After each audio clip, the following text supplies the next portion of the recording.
Horizon théosophique, Compagnie Théosophie à Paris, exposé sur le thème « Promesses et limites d'une éthique universelle ».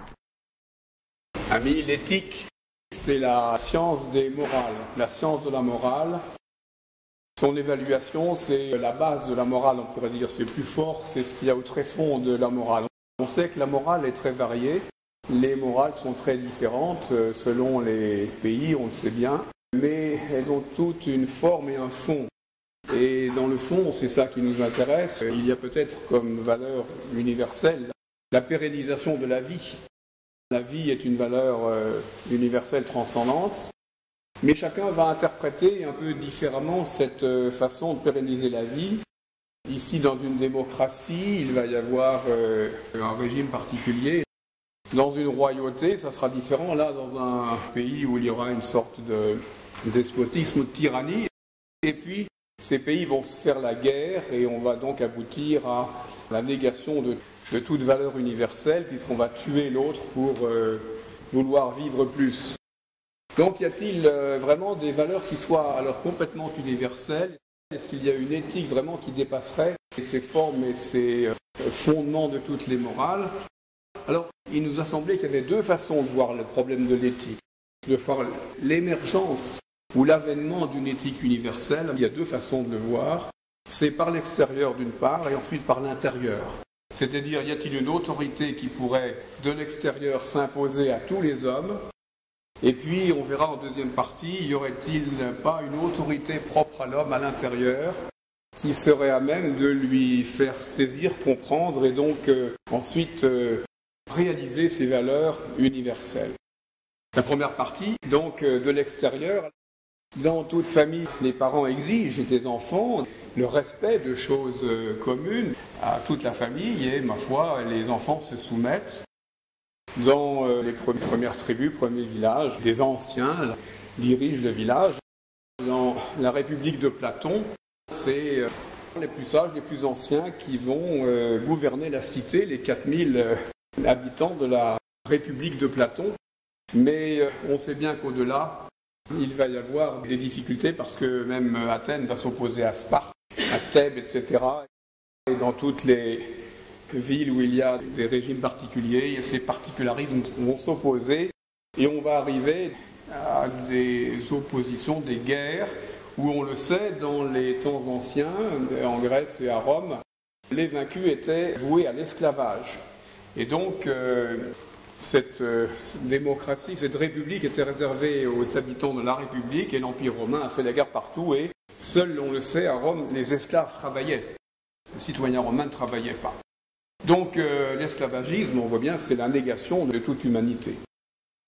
Après toutes ces guerres cruelles que l'on a connues, qui ont continué de partout, après la grisaille du Moyen-Âge, il y a eu d'autres guerres, on le sait, et il a fallu attendre la Révolution française pour que le concept, la notion de droit pour tout un pays, de droit du citoyen, et ce fut en 1789 au Jeu de Paume, et ce fut en 1792 ou 13, la Déclaration des droits de l'homme et du citoyen. Alors voilà, liberté, égalité, fraternité, c'est merveilleux, et les citoyens se tutoient, tout était pour le mieux, sauf qu'il y en a quand même certains qui sont plus égaux que d'autres. Mais enfin, c'est déjà une certaine victoire de cette démocratie, de cette république. Les valeurs ont été répandues dans l'Europe entière au prix des guerres napoléoniennes qui ont secoué dans toute l'Europe le joug de certains despotismes. Voilà, liberté, égalité, fraternité. Alors, de l'extérieur, on sait bien que ces choses-là n'ont pas perduré beaucoup parce que, à nouveau, des guerres se sont déclarées. Et puis, là aussi, même à l'intérieur d'un pays, il y avait des droits sur les serfs, pour ne citer que celui-là. Donc, même ces normes-là, toutes les normes d'un pays, d'une nation ont été bafouées. Alors, avec ensuite les affreux conflits du XXe siècle, on a eu la déclaration universelle. Universelle, c'est-à-dire pour tous les hommes, toutes les femmes, toutes les races. Donc, des droits de l'homme en 1948 à l'ONU. Et puis en 1993, cette déclaration des devoirs, déclaration d'éthique globale, en 1993 à Chicago, au Parlement des religions, donc avec là clairement énoncé les devoirs, bien sûr. Tout ça, même si les choses ont été réglementées, mises par écrit, on peut citer le droit romain qui avait quand même des prétentions à un droit, même s'il y a eu le code civil écrit en 1802 avec Napoléon, eh bien il y a toujours eu des transgressions dans un pays, des jugements, des procès. Bref, ce fut souvent, sinon la raison du plus fort, du moins la raison du plus rusé. Donc transgression de toutes origines. Donc on voit que de l'extérieur, une contrainte, une exigence de moralité, d'éthique universelle est vaine et impuissante de l'extérieur. Et on sait ce que vaut une déclaration, c'est un vœu pieux, mais impuissance complète de l'imposition de l'extérieur, de toute règle, de toute norme.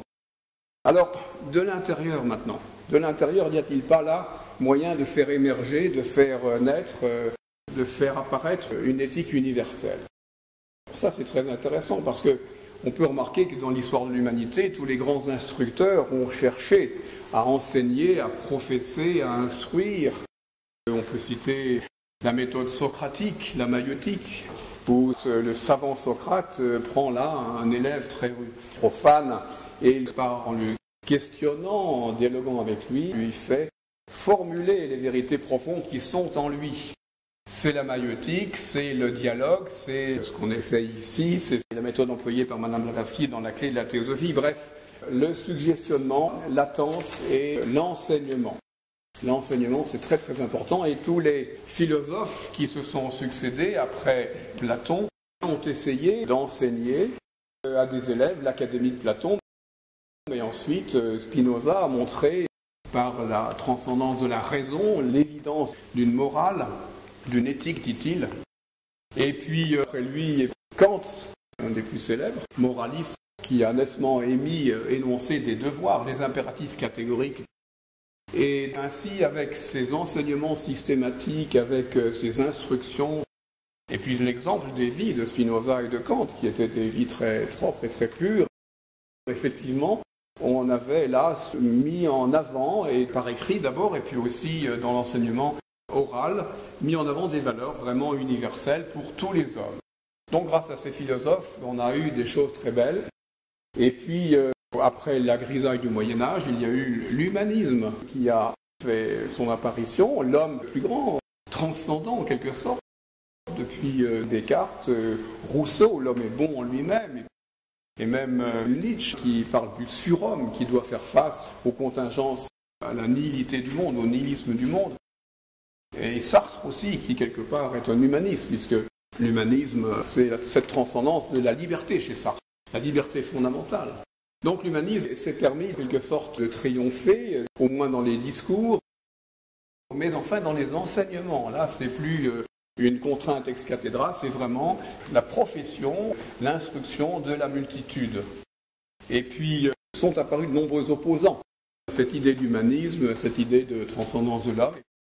Eh bien oui, d'abord les royalistes, avec Joseph de Maistre, et puis ensuite il y a eu les marxistes, mais oui, parce que les marxistes réduisent l'homme à l'échelon d'un maillon du prolétariat qui lui seul doit l'emporter. Et puis ensuite, eh bien, les freudiens, parce que les freudiens disent bien que l'homme n'est pas grand-chose, il est animé par le ça, la libido, il est manipulé, mené par le bout du nez, par son subconscient, donc l'homme n'est pas grand-chose.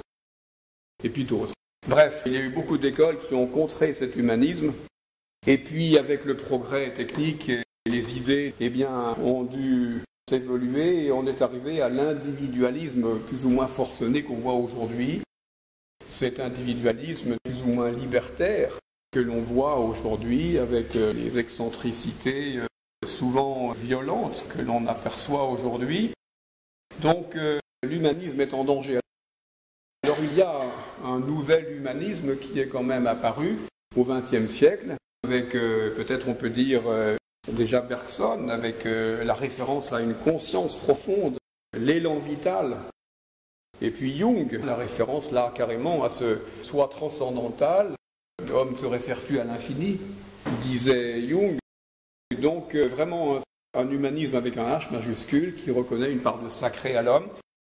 Et cela a été repris par de très nombreux philosophes, enseignants, instructeurs, qui ont cherché à divulguer leurs idées. Bien sûr, on connaît Luc Ferry, qui a écrit ce très beau livre, L'homme-dieu ou la sagesse. Je ne sais plus le titre exactement, enfin ça commence par l'homme-dieu.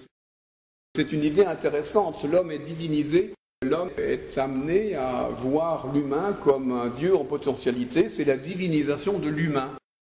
Ça va très loin, ce n'est plus une transcendance verticale qui s'impose, ce n'est plus non plus seulement une transcendance horizontale de toute l'humanité qui exige qu'on se dévoue pour elle, c'est aussi une transcendance intérieure, intime, on pourrait dire, une troisième transcendance intime qui est le soi profond, qui comprend bien évidemment à la fois la raison mais aussi le cœur. Alors là, on arrive effectivement à des choses qui sont vraiment fondamentales et qui n'avaient pas été toujours évoquées. C'est l'alliance complètement de la raison et du cœur, avec l'exemple à montrer ensuite en appliquant ces beaux raisonnements et ces beaux sentiments. La raison et le cœur, alliés bien sûr dans le soi profond. Là, on a des chances que ces valeurs qui sont enseignées touchent le cœur humain, touchent l'entendement humain et on a quelques espoirs. Mais enfin, toujours au détriment souvent, dans ces enseignements, d'une ébauche générale, de quelque chose qui soit beaucoup plus large et plus profond, comme on va vous en parler dans la théosophie. Mais enfin, déjà des progrès réels. Alors, maintenant, il faut quand même insister sur cette idée d'enseignement, cette idée d'instruction, de dialogue, d'émergence par le soi profond, par l'intérieur, qui seul peut amener les gens à changer par eux-mêmes. Parce qu'on ne peut pas forcer les autres à se changer, on ne peut se changer que soi-même. Et éventuellement, évoquer des bonnes idées chez les autres par l'exemple. Donc, vous voyez l'importance de l'enseignement et de l'instruction. C'est un peu ce qu'on cherche à faire ici.